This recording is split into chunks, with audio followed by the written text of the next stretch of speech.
The alert klaxon tore Commander James Wilson from his sleep. He fumbled in the dark, his hand slapping against the comm panel beside his bunk.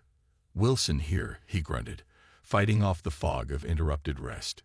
"Commander, you need to come to the bridge immediately," said Lieutenant Adams, her voice tight with tension.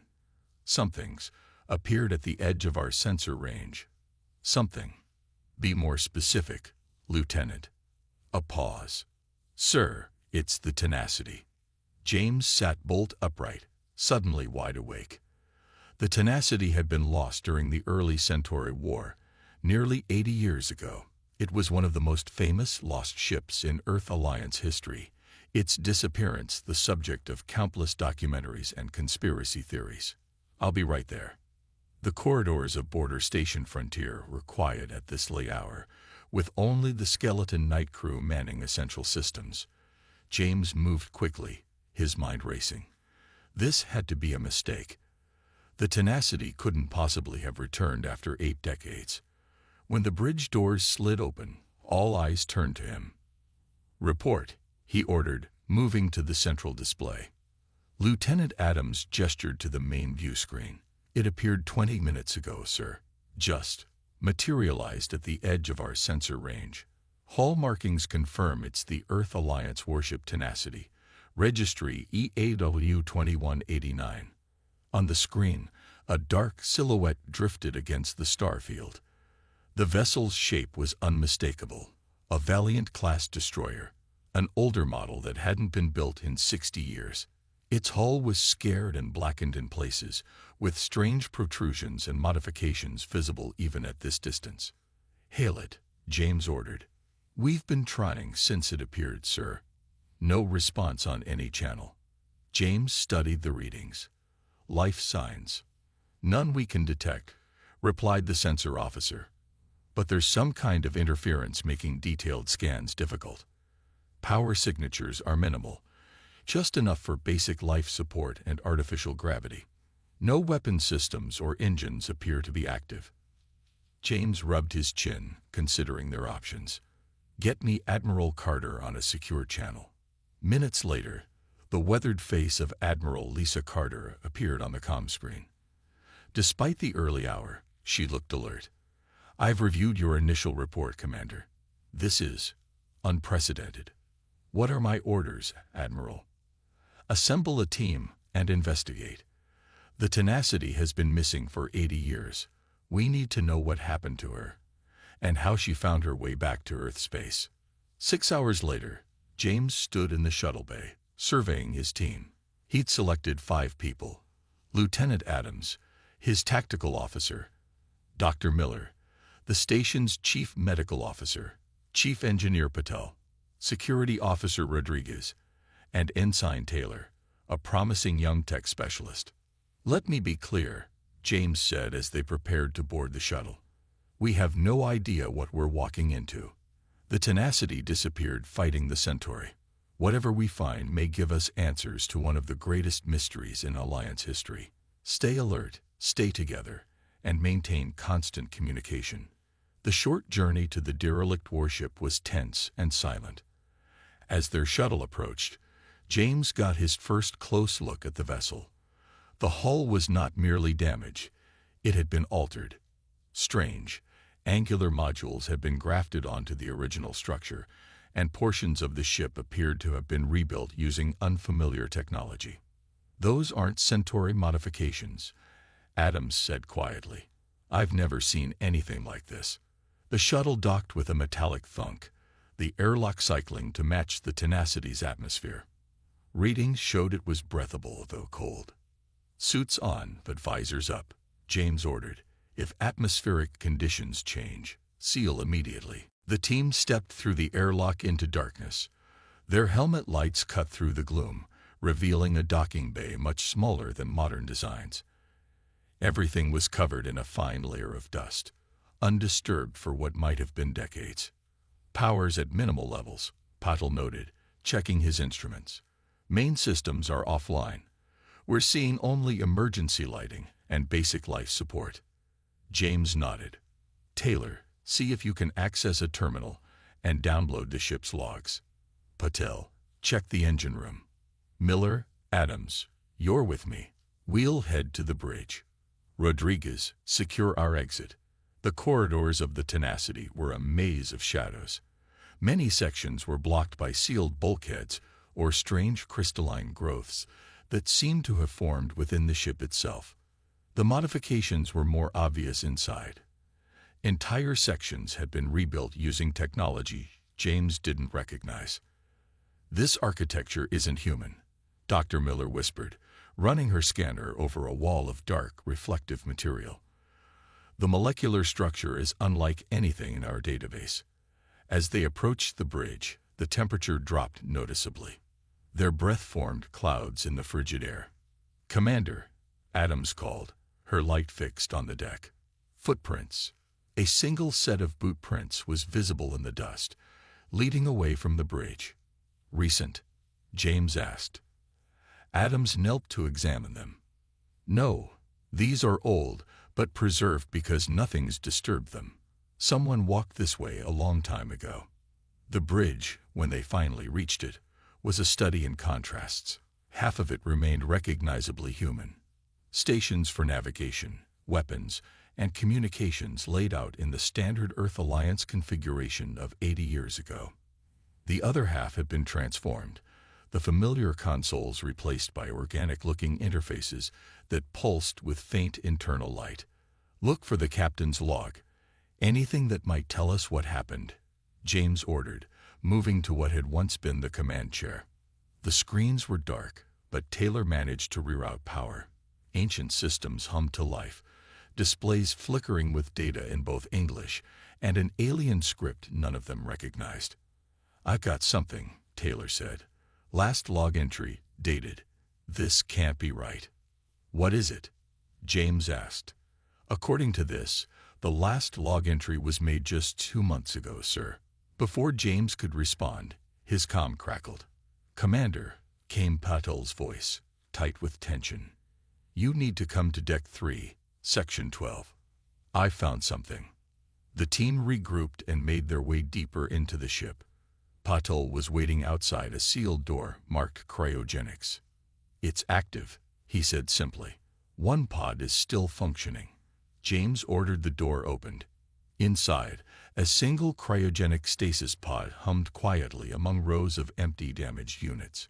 Its surface was frosted over, but through the clouded viewport, the outline of a human face was visible.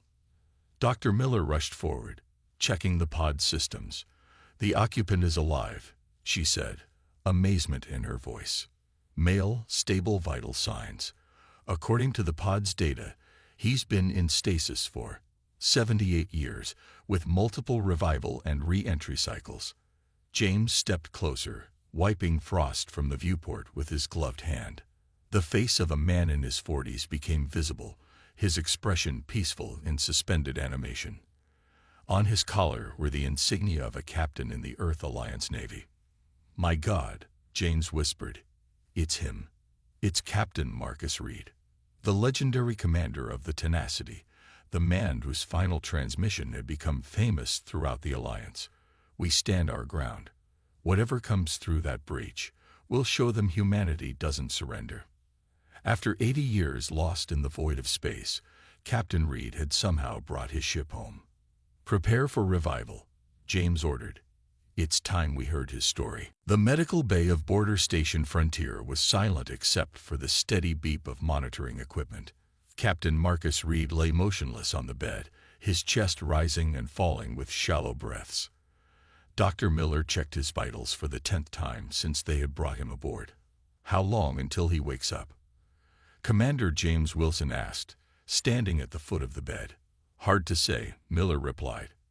"His body has been in and out of stasis for decades. The revival process is going well, but the psychological shock." She trailed off, shaking her head. James studied Reed's face. Despite being chronologically over 120 years old, the captain appeared to be in his mid-40s, his features weathered but strong. Only the occasional strand of gray in his dark hair hinted at the passage of time. Suddenly, Reed's eyelids fluttered.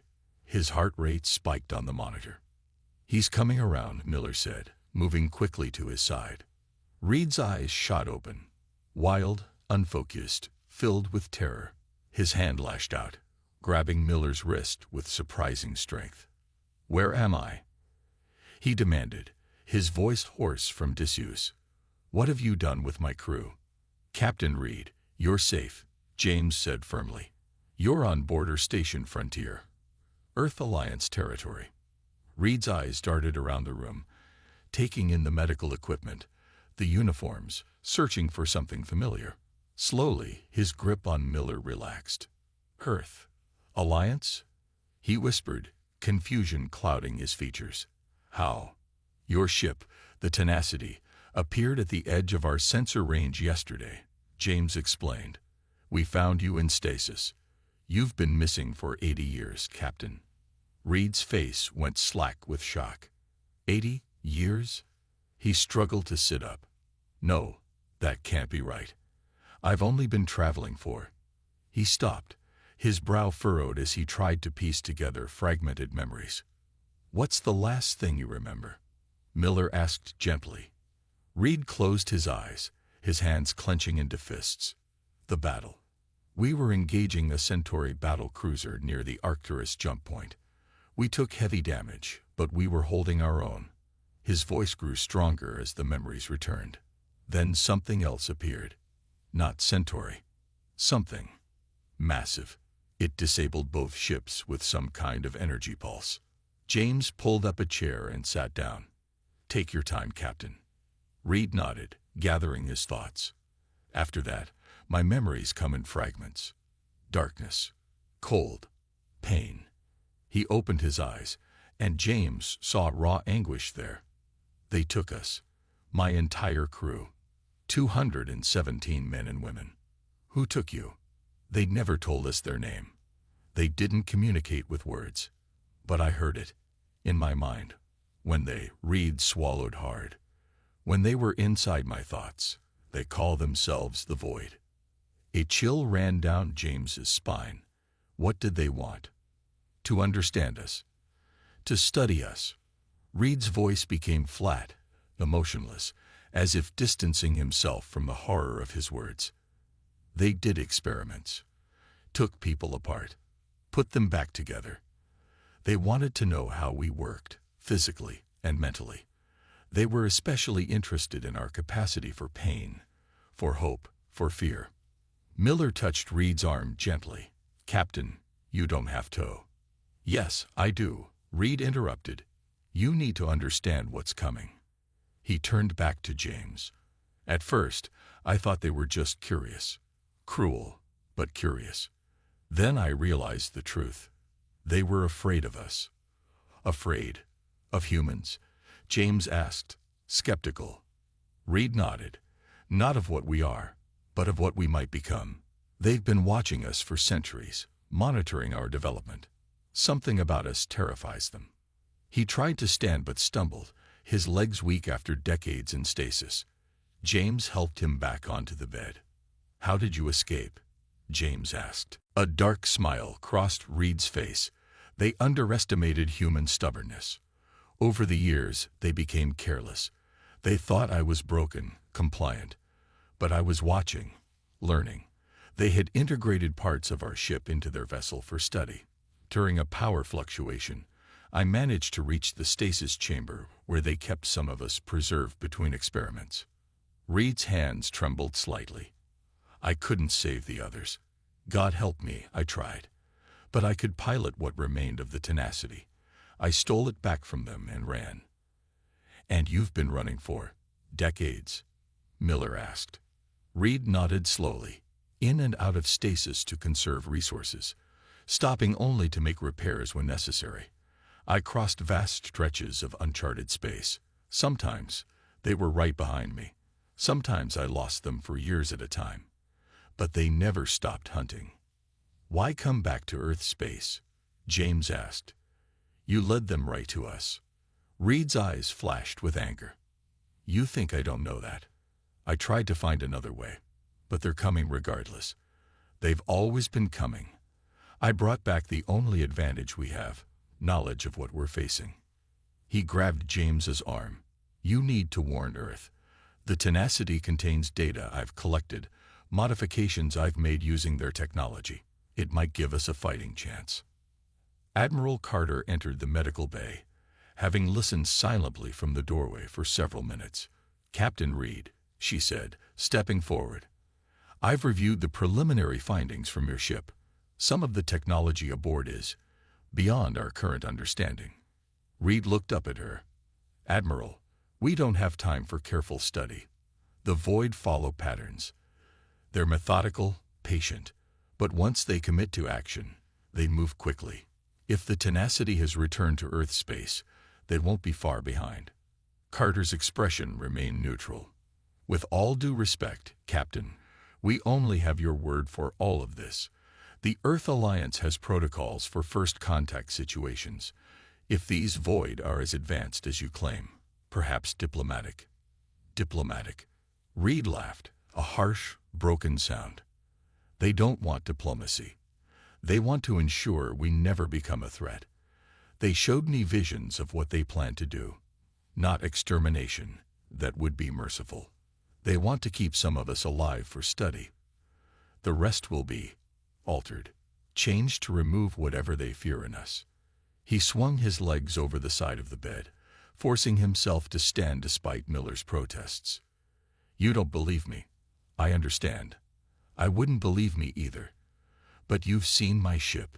You've seen what they did to it. What they did to me." Reed straightened to his full height, and despite his physical weakness, there was an intensity in his eyes that commanded attention. "I'm not asking you to take my word for it, Admiral. I'm asking you to prepare. Because whether you believe me or not, they are coming. And when they arrive, humanity will face a choice: submission or resistance." Carter studied him for a long moment. "Very well, Captain. I'll order a full analysis of the Tenacity and its systems. In the meantime, you'll be debriefed thoroughly."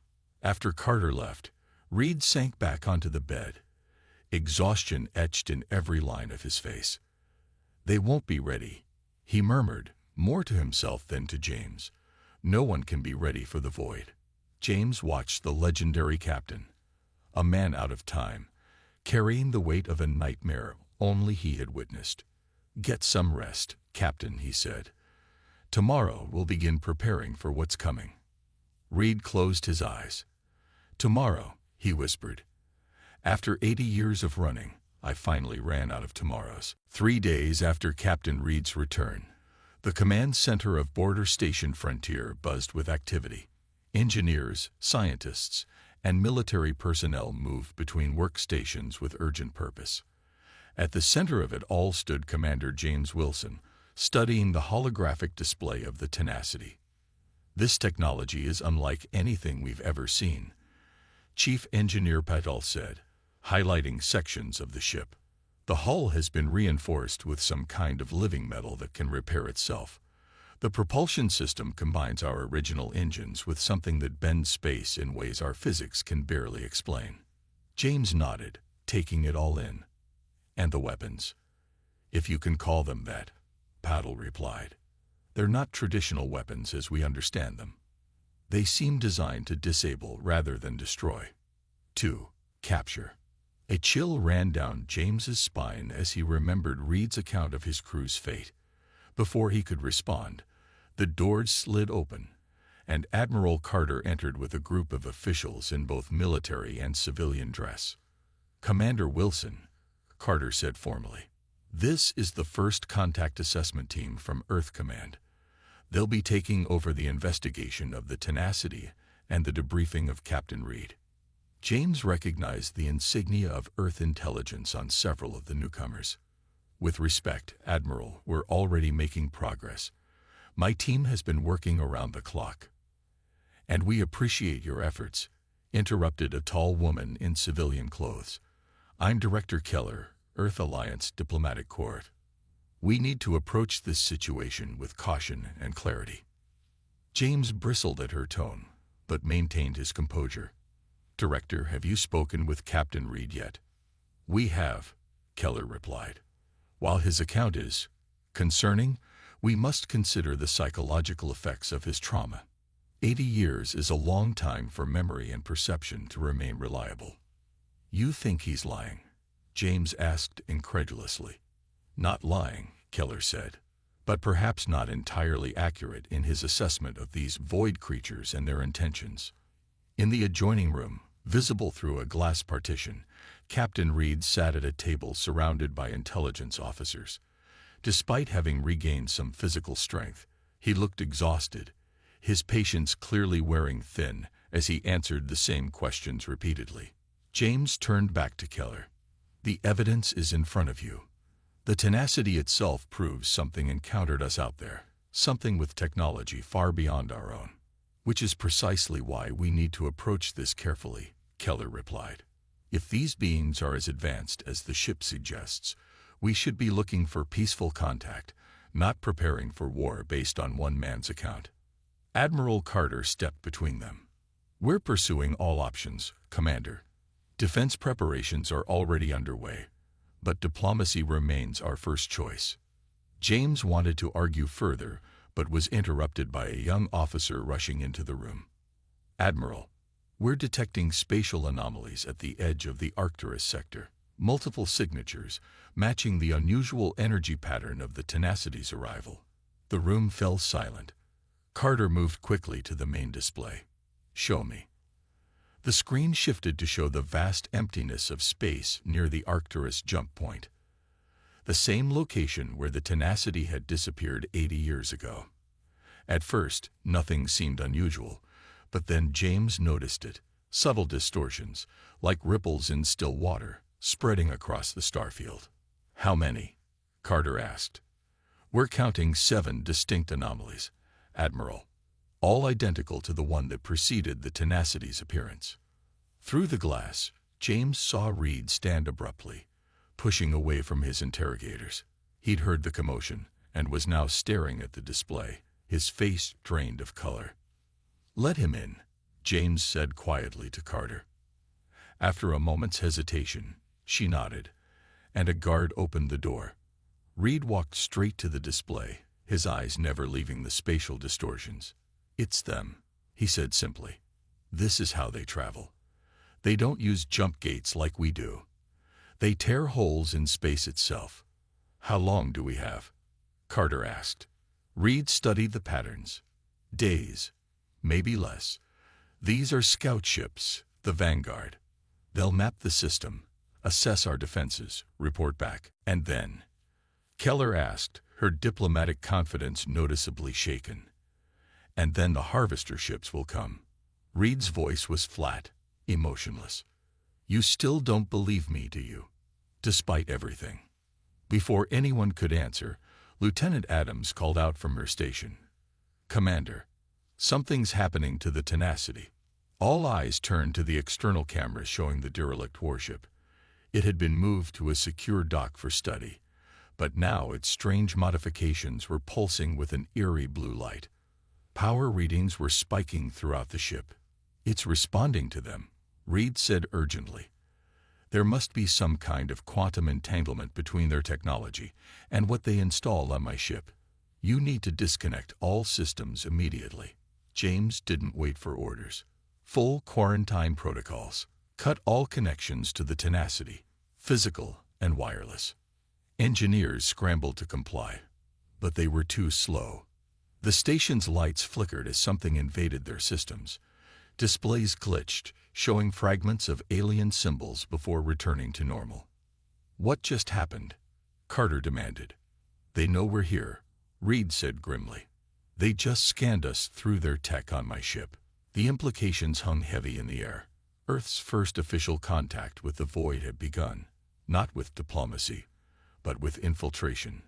Hours later, James found Reed alone in the observation deck, staring out at the stars. The captain looked older somehow, the weight of his experiences etched more deeply into his face. They've called an emergency council meeting on Earth, James said, joining him at the viewport. Your testimony will be broadcast to all Alliance leaders. Reed nodded without turning. Will they listen? After what happened today, they have to. It won't be enough, Reed said quietly. Words never are. Not until they see for themselves what the void can do. James hesitated before asking, "What didn't you tell us, Captain, about your time with them?" Reed was silent for a long moment. "Everything I told you was true, but there's more." He finally turned to face James. "I didn't just escape. I learned from them. Every moment of my captivity, every experiment they performed, every time they tore into my mind, I was studying them too." His eyes had a dangerous gleam that James hadn't noticed before. "The modifications to the tenacity weren't all they're doing. After I escaped, I adapted their technology, improved it. There's a reason it took me decades to return. I wasn't just running. I was preparing." "Preparing for what?" James asked, though he suspected he already knew the answer. "War," Reed said simply. "The kind of war humanity has never fought before. Not for territory or resources or ideology. A war for our very nature, for what makes us human." He placed a hand against the cold glass of the viewport, as if reaching for the distant stars. "The void fear us because they've seen our potential. They glimpsed what we might become, and it terrifies them." "And what is that?" James asked. Reed smiled, a grim, determined expression that sent a shiver down James's spine. "Something they can never be," he answered. "Something that can defeat them." In the distance, the tenacity floated in its dock, its alien modifications now dark and dormant. But James couldn't shake the feeling that it was waiting, just as Reed had been waiting for 80 years, for the moment when humanity would understand what truly threatened them from the depths of space. And when that moment came, hope might die, but something else would rise in its place. Something that even the void would learn to fear. 1 week after the spatial anomalies were detected, the War Council on Earth reached its decision. Despite Captain Reed's warnings and the growing evidence of an approaching threat, the majority voted for a diplomatic approach. "Fools," Reed muttered as he watched the announcement on the viewscreen in his quarters on Border Station Frontier. "They're sending a welcome party to their own execution." Commander James Wilson stood nearby, his expression grim. "Admiral Carter will be leading the delegation. 3 ships, including our newest diplomatic vessel, the Unity. They depart tomorrow for the Arcturus jump point." Reed switched off the screen and turned to face James. "And what are your orders, Commander?" "To maintain position and continue studying the tenacity. To keep you under observation." James hesitated. "And to prepare defensive measures, quietly." A small smile touched Reed's lips. "So not everyone is convinced by the diplomatic approach. Let's just say some of us prefer to hope for the best, but prepare for the worst." James moved toward the door, then paused. "The engineering team has restored basic functionality to the Tenacity's bridge. I thought you might want to know." Reed's eyes narrowed. "Why tell me this?" "Because if things go badly, you're the only person who has ever faced these creatures and survived." With that, James left, leaving Reed alone with his thoughts. 3 days later, the diplomatic mission arrived at the coordinates where the spatial anomalies had been detected. The Unity broadcast peaceful greetings in all known languages and mathematical sequences designed to indicate intelligence and peaceful intent. For 12 hours they waited. Nothing happened. Then, without warning, space itself seemed to tear open. Not the controlled blue swirl of a jump gate, but a jagged wound in the fabric of reality. From this tear emerged a vessel unlike anything humans had ever seen. It was massive, at least 5 times the size of Earth's largest ship, with a design that defied conventional understanding. Part machine, part organic, constantly shifting and reforming itself. "This is Admiral Lisa Carter of the Earth Alliance," she broadcast. "We come in peace and wish to establish dialogue between our peoples." For several long minutes, there was no response. Then a pulse of energy swept over the 3 Earth ships. It wasn't a weapon, at least it caused no immediate damage. But every system on the vessels flickered momentarily. "They're scanning us," reported the Unity's science officer. "But it's more than that. The pulse is interactive. It's probing our computers, our communications. Before Carter could respond, every screen on the bridge filled with a strange, flowing script that shifted and changed even as they watched. Then it dissolved, reforming into English letters. We can with you. The message was simple, chilling in its directness. Carter straightened her uniform. We wish to establish peaceful relations. We mean no harm. The response came immediately. Deception. The weapon, hayes returne to you. You prepare, for co nflictet. Carter frowned. Weapon? We have brought no weapons. Our mission is peaceful. A new message appeared. The ship UKLTNA said Itui. The human UKL read. These are weapons against US. Surrender them.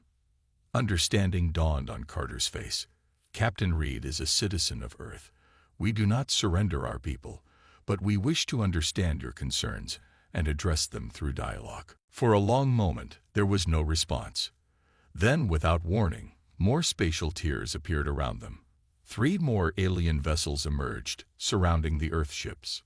Admiral, her tactical officer said urgently. They're charging some kind of energy system. Defensive posture only, Carter ordered. Do not provoke them. But it was too late. The lead void ship released a focused beam of energy that struck the smallest Earth vessel, the scout ship Pathfinder. Instead of exploding, the ship simply went dark, all its systems failing simultaneously. Then a second beam enveloped it, and the Pathfinder began to disintegrate, not into an explosion, but into component parts that were drawn toward the void ship like metal to a magnet. Evasive maneuvers, Carter shouted. Get us out of here. Send emergency transmission to Earth Command. The Unity and the remaining escort turned to flee, but 2 more beams lashed out, catching the escort. Like the Pathfinder before it, it went dark, then began to be pulled apart. The Unity managed to activate its engines, accelerating away from the ambush. Behind them, Carter watched in horror as the void ships absorbed the remains of the 2 Earth vessels and their crews. Send the message, she ordered, her voice steadied despite the shock. The void are hostile. Reed was right. We are under attack. But before the transmission could be completed, a final energy beam caught the Unity's stern. The ship shuddered as systems failed throughout the vessel. Emergency power to engines and life support, Carter ordered. No response. Admiral, her second-in-command reported. Whatever they hit us with, it's draining all power. We're being pulled back toward them. Carter stood from her command chair. Send the message on emergency channels. Use the backup systems.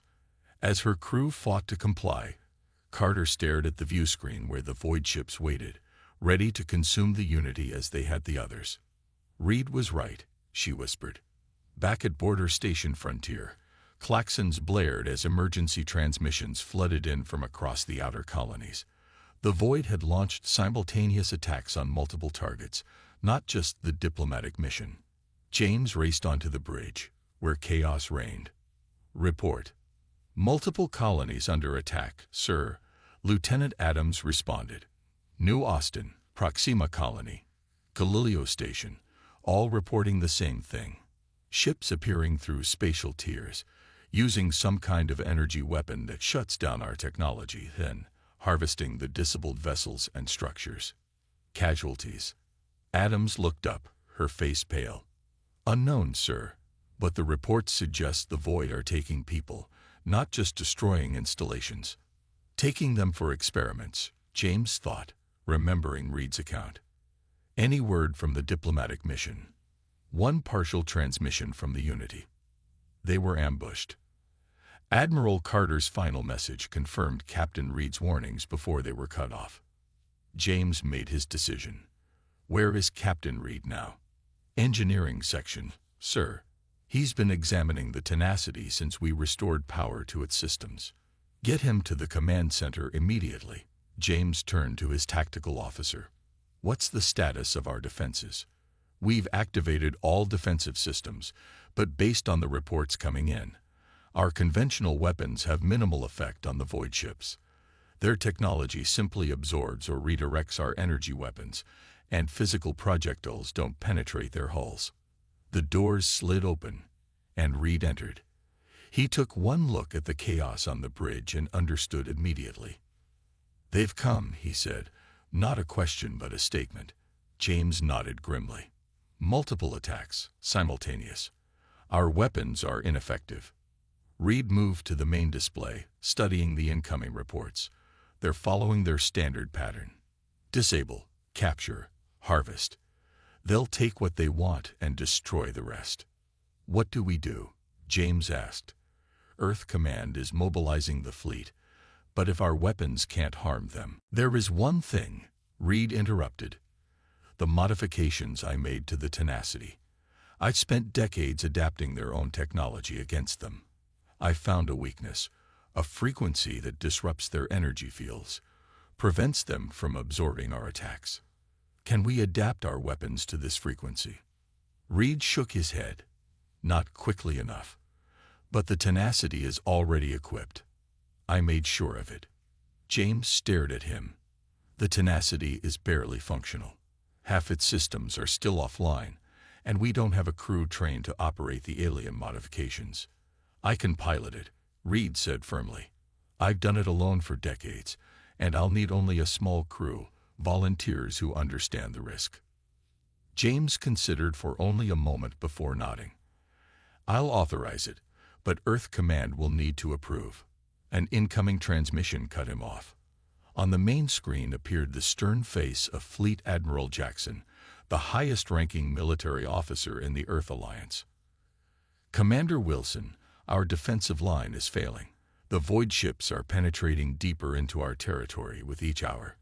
We are authorizing all commands to use whatever means necessary to slow their advance while we evacuate civilian populations." James straightened. "Admiral, we may have a weapon that can hurt them.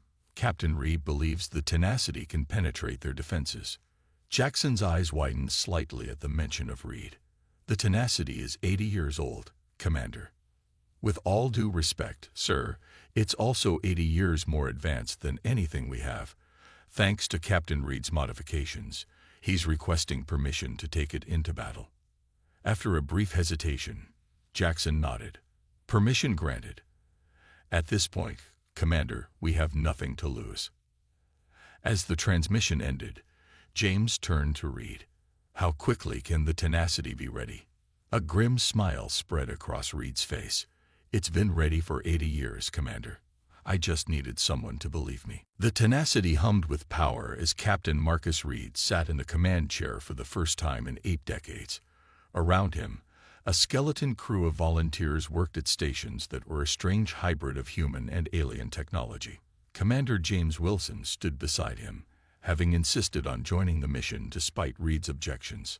"All systems operational," reported Lieutenant Adams from the tactical station. "As operational as they're going to get anyway." Reed nodded, his fingers dancing across the organic-looking interface built into the arm of his chair. The ship responded to his touch in ways that still unnerved the other crew members. Panels shifting, displays reconfiguring themselves, the very walls seeming to pulse with life. "This isn't like any Earth ship I've ever served on," James remarked quietly. "It's not entirely an Earth ship anymore," Reed replied. "Neither am I, in some ways." Before James could ask what he meant, a communication came through from Border Station Frontier. "Captain Reed, we've received word that a void fleet has breached our defenses at Proxima Centauri. They're heading directly for Earth. Fleet Admiral Jackson has ordered all available ships to form a defensive line at the Mars perimeter." Reed exchanged a glance with James. "We're not joining the defensive line," he said. "The Tenacity works best alone. Tell Admiral Jackson we're going to hit them from the flank, draw off their main force." After receiving confirmation, Reed engaged the ship's engines. The Tenacity moved smoothly away from the station, accelerating at a rate that belied its age and condition. "Set course for Proxima," Reed ordered. "Prepare for jump." As the ship aligned with the jump gate coordinates, Reed turned to James. "You should know what we're really doing." James raised an eyebrow. "Which is?" We're not just going to attack their flank. We're going for their command ship. Reed's eyes gleamed with a cold intensity. Every Void fleet has a central vessel that coordinates the others. If we can disable it, the rest will be thrown into disarray. How do you know which one it is? Reed smiled grimly. Because I was held captive on one for years. I know exactly what it looks like and how it operates. The jump gate activated, and the Tenacity was pulled into the swirling blue vortex. Moments later, they emerged into a scene of devastation. The human colony on Proxima Centauri was burning, orbital platforms torn apart, civilian ships drifting lifelessly. Among the wreckage moved the Void vessels, dark and ominous against the stars. There, Reed said, pointing to a massive ship at the center of the Void formation. Unlike the others, it remained stationary, pulsing with energy as it coordinated the attack. That's our target. They'll detect us any second, James warned. Good. Reed's fingers flew across the controls. I want them to see us coming. The Tenacity accelerated toward the heart of the Void fleet, its modified engines pushing it to speeds no Earth ship could match. On the view screen, several enemy vessels broke formation, moving to intercept. They recognized the Tenacity, Reed said, satisfaction in his voice. They fear what I've learned about them. The first Void ship fired, sending a beam of energy toward them that had disabled every other human vessel it touched. But when it struck the Tenacity, the ship's hull absorbed and redirected it, the alien modifications glowing with captured power. Return fire, Reed ordered. Adams activated the weapon systems. Instead of conventional weaponry, the Tenacity released a pulse of energy that matched the frequency Reed had discovered during his years studying the Void. When it struck the enemy ship, the effect was immediate and devastating. The Void vessel's surface rippled, its form destabilizing as the pulse disrupted the connection between its organic and mechanical components. It's working, Adams exclaimed. All power to engines, Reed commanded. Get us past the escort ships. Head straight for the command vessel. The Tenacity plunged deeper into the enemy formation, exchanging fire with the Void ships that moved to block their path. Some of their attacks got through, shaking the old warship violently, but Reed's modifications held. We've taken damage to the lower decks, Chief Engineer Puddle reported. The alien reinforcements are holding, but I don't know for how long. We don't need long, Reed said, his eyes fixed on the approaching command ship. It was enormous, easily 20 times the size of the Tenacity, its surface shifting and reforming as it prepared to defend itself. They're powering up some kind of central weapon, Adams warned. Reed nodded. I remember it well. Brace for impact. The command ship released a massive pulse of energy that engulfed the Tenacity completely. For a moment, all systems failed, and darkness enveloped the bridge. Then, one by one, the essential functions came back online. What happened? James asked, picking himself up from the floor. They tried to shut us down like they did to the other Earth ships, Reed explained. But I modify our systems specifically to counter that weapon. We absorbed enough of its energy to power our final approach. The view screen cleared, showing the command ship directly ahead, its massive hull filling their view. Their central core is exposed, Reed said, pointing to a pulsing section at the heart of the enemy vessel. That's where they coordinate the entire fleet. One direct hit with our disruption pulse at maximum power, and we can shut down their entire network. James looked at him sharply. At this range, the backlash would likely destroy the Tenacity as well. Reed met his gaze steadily. I know. Understanding dawned on James's face. You never planned to survive this mission. I died 80 years ago, Commander. Everything since has been borrowed time. Reed turned to the crew. I'm ordering all of you to the escape pods. I can guide the Tenacity in alone for the final approach. With respect, Captain, Adams said, we volunteered for this mission knowing the risks. The others nodded in agreement, and James placed a hand on Reed's shoulder. No one gets left behind this time. For a moment, Reed seemed about to argue, But then he nodded, accepting their choice. Charge the disruption pulse to maximum. Set collision course with their core. As the Tenacity accelerated toward its target, the Void command ship unleashed everything it had, beams of energy striking the human vessel from all sides. Systems failed across the ship, but its momentum carried it forward, unstoppable in its final approach. Disruption pulse charged to maximum. Adams reported, her voice steady despite the chaos around them. Reed's hand hovered over the firing control. For Earth, he said quietly. For humanity. For my crew, who never made it home. He pressed the control, and the Tenacity released its final weapon, not a conventional explosion, but a precisely tuned energy pulse that struck the Void ship's core and spread throughout its system like a virus. The effect was immediate and catastrophic. The command ship's surface began to ripple and tear, its control over the fleet instantly severed. As the Tenacity plunged into the disintegrating enemy vessel, Reed opened a broadcast channel to all Earth forces. This is Captain Marcus Reed of the Earth Alliance warship Tenacity. We have struck at the heart of the Void. Their command ship is falling. Their network is broken. They can be beaten. They can be destroyed. They took everything from us. Now we show them what humans become when hope dies and only wrath remains. The transmission cut off as the Tenacity and the Void command ship erupted in a blinding flash of energy that rippled outward, striking every Void vessel in the fleet. One by one, they began to falter and fail, their coordinated attack dissolving into chaos. Earth's defensive fleet, witnessing the unprecedented opportunity, surged forward, targeting the now vulnerable enemy ships with everything they had. In the days that followed, the story of the Tenacity's final stand spread throughout human space. The Void retreated, their first major defeat forcing them to reassess their strategy. Earth mourned its losses but prepared for the war that would surely continue. On the bridge of the flagship Defiance, Fleet Admiral Jackson addressed the combined forces of humanity. Captain Reed and the crew of the Tenacity showed us that the Void are not invincible. They can be fought. They can be defeated. Today we honor their sacrifice by continuing what they began.